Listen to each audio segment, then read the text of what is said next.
નમસ્કાર પશુપાલક મિત્રો, પશુધન ચેનલમાં આપનું સ્વાગત છે. તો આજે આપણે પશુ જે પહેલાંની પશુની વાત હતી ને એ વિશે આપણે દાદા પાસેથી જાણવાનું છે. તો દાદા, તમારું નામ? મારું નામ જોધાભાઈ. જોધાભાઈ કરણાભાઈ મકવાણા. દાદા, તો પહેલાં પશુપાલકમાં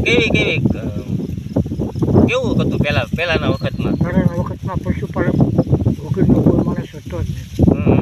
અમારી વખતે અમે નાના હતા ને તમારી અંદાજે ઉંમર અત્યારે કેટલી છે દાદા? 87 વર્ષની ઉંમર છે. 87 વર્ષ છે. આપણે ગણીએ ને તો 70 વર્ષ પહેલાંનું આપણે પશુપાલકનું જાણવાનું છે દાદા પાસે. તો દાદા, કઈ પશુપાલક પશુ ઘરે ઘરે રાખતા? હા, ઘરે ઘરે પશુ. એટલે ખેતી હોય ન હોય? ન હોય તો એ રાખતા. ખેતીવાળા રાખતા. ખેતીવાળા તો ઢગલો ઢોરનો હતો એને ઘરે. હા. હા.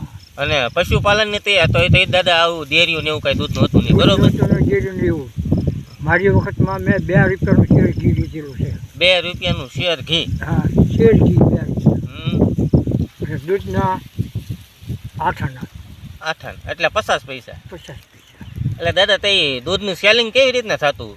દૂધ આપણે રાજા પશુ હોય તો દૂધ તો આમ તો થતું? હા, દૂધનું સેલિંગ પાલટણે જવું પડતું. રાજા પીલાવા.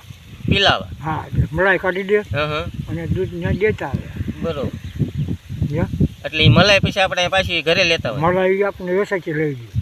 મલાઈ આપણે ત્યાં વેસાતી ત્યાં દઈ દેવાની? વેસાતી લઈ લેતા ડેરી પીલતા હોય ને એ મલાઈ. પેલા દૂધ પીલતા?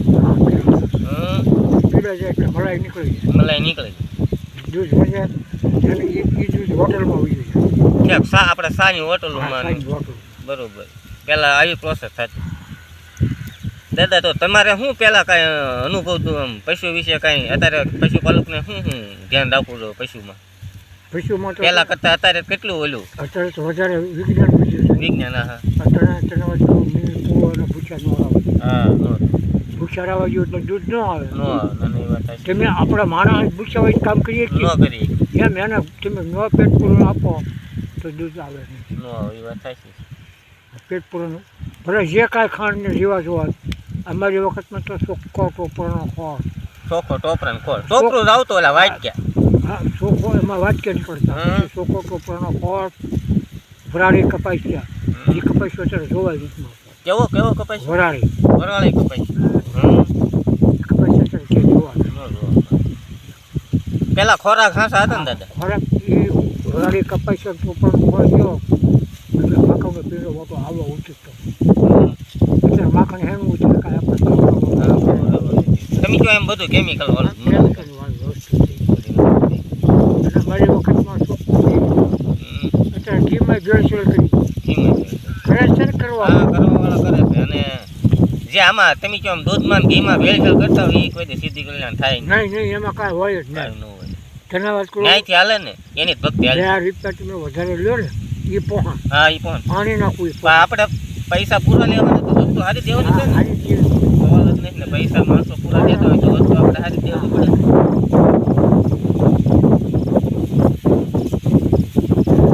દાદા, પછી પશુમાં પેલાના ભાવ કેવા હતા પશુમાં અંદાજે? અમારી વખતમાં 500 રૂપિયાની ભેંસ લેવા આવે ને હા તો ગામ જોવા આવતું. 500 રૂપિયાની ભેંસ મળતી ત્યાં વખત? હા, એટલે ગામ જોવા આવતું કે આ ભાઈ ભેંસ લે. 500ની ભેંસ લેવા. પણ એ ભેંસ પછી બોગડું તમને બોગડું દૂધ જ 12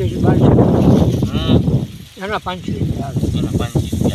બાકી નકર તો તમે જો 100-150 રૂપિયા મળી જાય. 100 રૂપિયામાં ડોબા મળતા છે. બરોબર. પણ સારું ડોબું લેવું હોય તો 500 રૂપિયા થતા. પણ 500ની ભેંસ આખું ગામ જોવા આવે.